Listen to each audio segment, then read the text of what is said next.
Hey, it's me. And it's Friday. And I know you weren't expecting something from me in your feed today, but I'm trying something a little new. I've recently been doing some short interviews on our guest episodes to let you get to know our guests a little better. However, I want to be sure that the Sunday episodes are really accomplishing what the podcast is intended to do, which is prepare minds for worship. So, I'm not sure that Sundays are the best time for those interviews. Now, I don't know if the mini interviews will stick around and become a permanent fixture of the show, but when I'm able to fit them into the schedule, I'm going to plug those in the podcast feed on Fridays. That way, we can get to know our guests on Friday and get to know the Lord on his day. Clear as mud?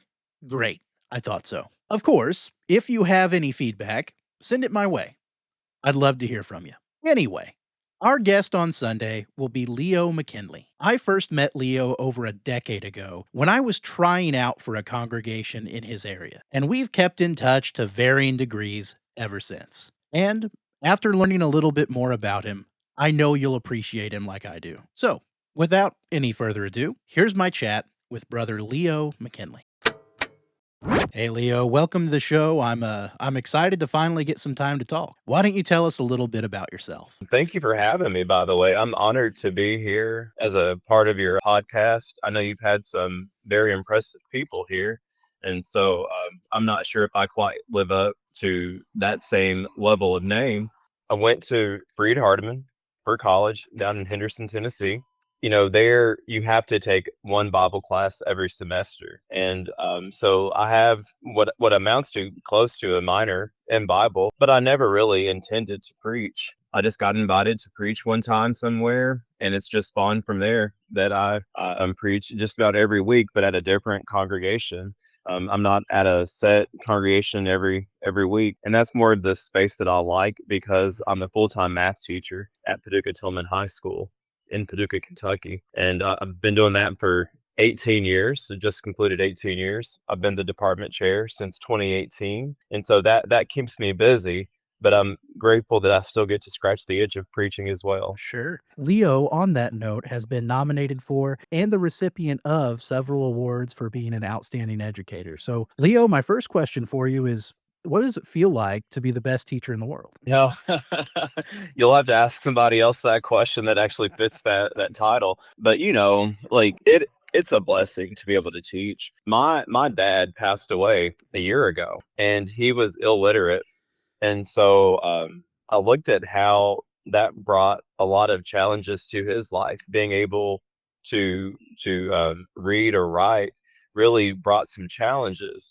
And so being able to teach, and although I'm not teaching kids how to read or write at the high school level, especially teaching math, being able to teach and provide people with knowledge that my dad was not able to gain is what allowed my heart to fall in love with teaching. Wow, it's amazing. It's really interesting how that came full circle for you.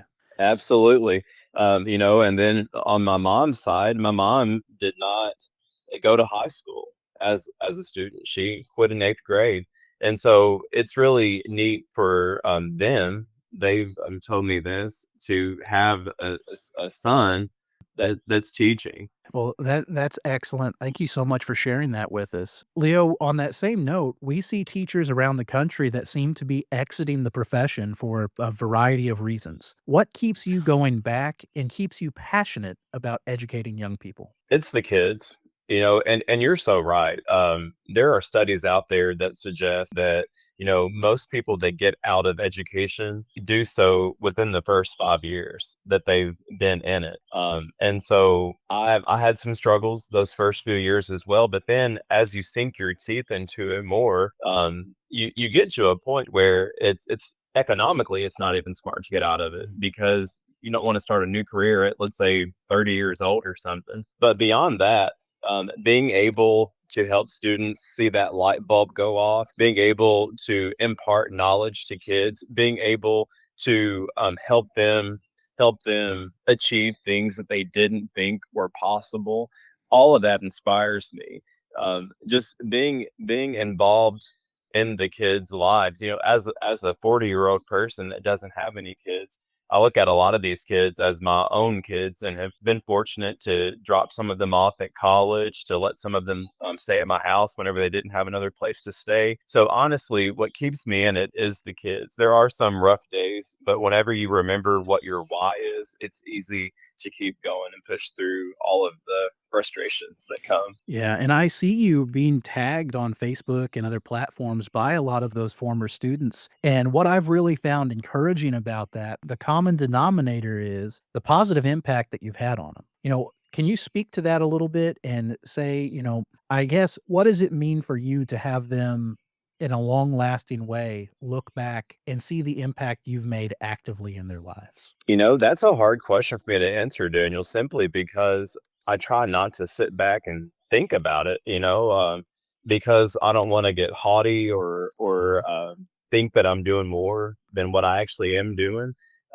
It is very gracious of the students that have come and kept in touch with me or tagged me in pictures. I was just out the other 2 days ago, and I ran into two different students in two different instances within a matter of 30 minutes of each other. Oh, And wow. we were able to have a long conversation about, just reminiscing about things and whatnot. Being able to have some semblance of an impact on them is important because at the end of the day, a lot of these kids don't have male role models. And so being able to fill in the gap for some of them has been wonderful. But honestly, and I'm not trying to be rude to you, but I feel like the framing of your question is a little bit backwards because I feel like I'm benefiting by being able to be in their lives and them to include me in it.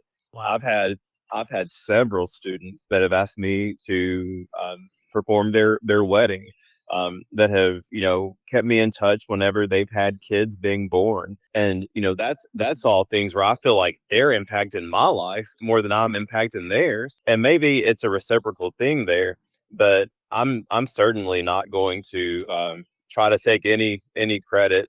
I've been blessed more than other teachers in the sense that my entire career I've never been married and I haven't had kids. So whereas other teachers have had to spend time with their personal family, I've been able to stretch myself out some and be at more of my students' games and activities and go to college events with them after they leave high school and whatnot.